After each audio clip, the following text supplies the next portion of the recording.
बिहार नगर पालिका संशोधन विधेयक 2024 के खिलाफ लगातार जो है पूरे बिहार भर के पार्षद एकजुट हैं और लगातार सरकार के खिलाफ नारेबाजी कर रहे हैं और कह रहे हैं कि ये जो विधेयक लाया गया है वो पूरी तरह से सरकार की मनमानी का एक बहुत बड़ा उदाहरण है और लगातार वार्ड पार्षदों की जो अधिकार है उसको छीनने का प्रयास किया जा रहा है। इस मामले पर क्या कुछ कह रहे हैं वार्ड पार्षद, आइए सुनाते हैं। किस चीज़ से नाराजगी है? अभी क्या हुई है कि सरकार ने अपने सुविधा के अनुसार सारे नगर इकाइयों को जितने भी यूएलबी हैं उनके कई अधिकारों को उन्होंने जो है उसमें कटौती कर दी है और सरकार ये समझ नहीं रही है कि इसका खामियाजा आने वाले चुनाव में उनको किस तरीके से भुगतना पड़ेगा। ये सरकार का अब कुछ ही दिन बचे हुए हैं, गिने हुए दिन हैं और इसका खामियाजा अगर ये सरकार इसमें संशोधन नहीं करती है तो इनको अगले चुनाव में इसका सारा खामियाजा भुगतने के लिए तैयार रहना होगा। एक तो पहली बार की सरकार की मंशा पे सदैव संदेह हमारी रही है, क्योंकि जिस तरह से नगरपालिकाओं के अधिकारों का हनन राज्य सरकार करती रही है। क्योंकि संविधान में 74वें संविधान संशोधन के तहत जो परिकल्पना की गई संविधान में, वो त्रिस्तरीय सरकार को मजबूती प्रदान करने के लिए 12वीं अनुसूची में 18 कार्य हमको सौंपे गए थे। ये बड़ा दुर्भाग्यपूर्ण है कि राज्य की सरकारें, स्पेशल करके कहें तो मैं बिहार की बात करूं तो बिहार की सरकार की मंशा ना आज ठीक थी ना कल ठीक थी और हमको आगे जो लग रहा है कि जिस तरह से पावर को डिसेंट्रलाइज करने की बात होती है, लेकिन ये लोग इतने मतलब लाभ लोलुप लोग हैं, चाहे मंत्रिमंडल में जो लोग हैं या जो विधानमंडल में जो लोग हैं या अफसर जो लोग हैं, ये चाहते हैं कि नगरपालिकाओं को अफसर चलाएं। तो ये अफसर चलाने वालाने देंगे नहीं। हम वो लोग हैं जो डायरेक्ट एक पब्लिक के साथ अगर किसी का जुड़ाव होता है तो हम जनप्रतिनिधियों का होता है, वार्ड काउंसलरों का होता है, मेयर और चेयरमैन का होता है। विधायक और सांसद नहीं दिखते हैं। सांसद दिखते हैं 5 साल में एक बार, विधायक दिखते होंगे 6 महीना साल भर में एक बार, और हम डेली उनके दुख सुख में शरीक होते हैं। तो ये सरकार जो है, जो अंधी और बहरी सरकार है, जिनकी समझ और विवेक मर गया है, मंत्री जो है पदाधिकारियों के इशारे पे नाच रहे हैं, तो ऐसी सरकार से और ऐसे मंत्री समय बहुत आशा नहीं है। बावजूद इसके हम लगातार दबाव बना रहे हैं। माननीय सीता साहू माननीय महापौर के नेतृत्व में हम और डॉक्टर आशीष सिन्हा इम्पावर्ड स्टैंडिंग कमेटी के मेंबर, हम लगातार स्टैंडिंग कमेटी के मेंबर लोग जो हैं, क्योंकि पटना बिहार की नगर पालिका के बाकी जो चेयरमैन हैं उनके लिए बहुत आसान नहीं है कि डेली के डेली आकर के माननीय मंत्री और प्रधान सचिव तक इन बातों को रखें।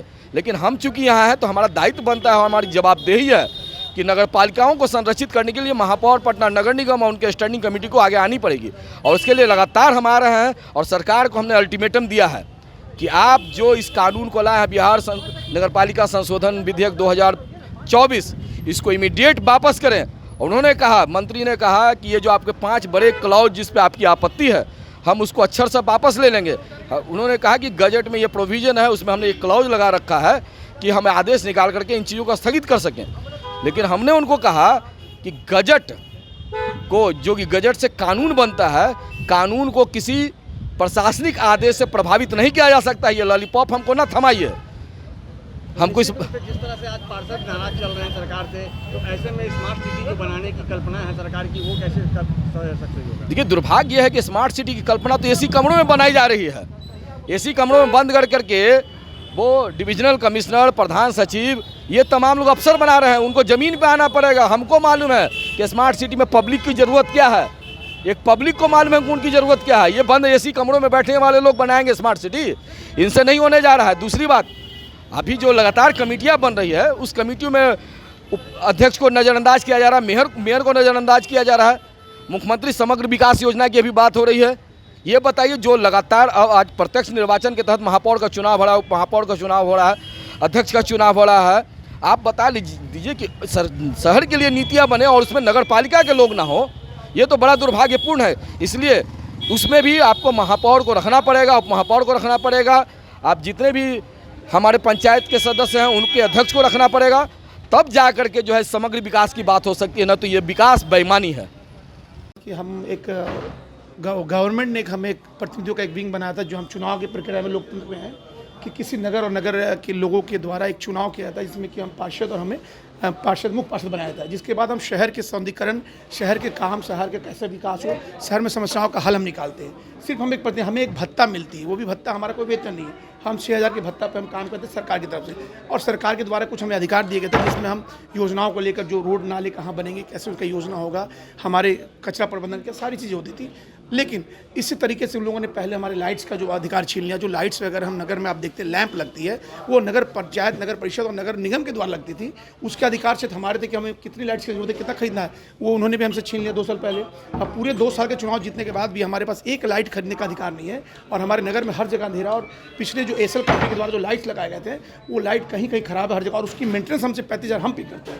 नगर पंचायत, नगर निगम और नगर परिषद जो है पैसा पे करती, सडन अमाउंट करती महीने का, मंथ का 35,000। उसके बावजूद हमें लाइट खरीदने का अधिकार नहीं, हमारे एक भी लाइट नहीं है, एक भी लाइट नहीं है। तो अब बताएं, उसके बाद एक नया कानून में संशोधन पास की माननीय नितिन नवीन जी के द्वारा जो भी हमारे मंत्रिमंडल में ये संशोधन किया गया कि अब जो योजनाओं के लिए जो चयन करते थे हम, वो भी हमसे छीना जा रहा है। वो चयन कौन करेगी? वो स्टैंडिंग कमेटी करेगी, वो भी अफसरशाही। तो मैं कह रहा हूँ कि हम एक प्रतिनिधि हैं और हमें गवर्नमेंट की तरफ से एक अफसर दिया जाता है, एक हमारे अंदर एक हमारे सेक्रेटरी होते हैं, यू होते हैं, जिनके द्वारा उनके पास साइनिंग अथॉरिटी, और वो हमारा काम क्या कि हम चीज़ों को इम्प्लीमेंट करते हैं, उनको रखते हैं योजना को, वो उसको पास करते हैं। लेकिन वो पूरा का पूरा अधिकार उन्होंने दे दिया अफसरशाही को, यानी कि सरकार को।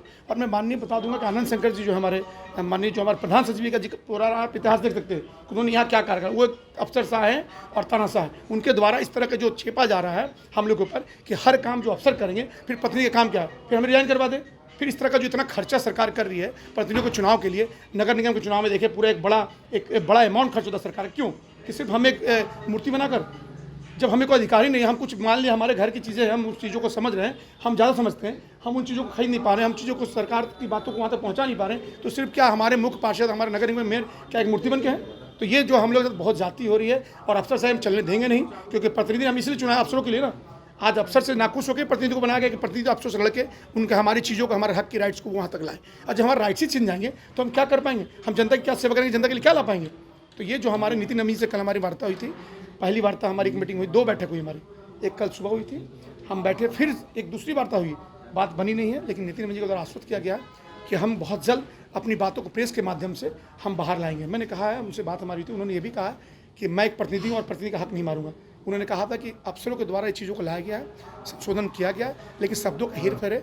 तो मैंने कहा है कि शब्दों का हेर फेर मानना है, अगर आप इन चीज़ों को माध्यम से किसी का आप मीडिया माध्यम से बात करें तो हम लोग को भी आश्वस्त हो जाए।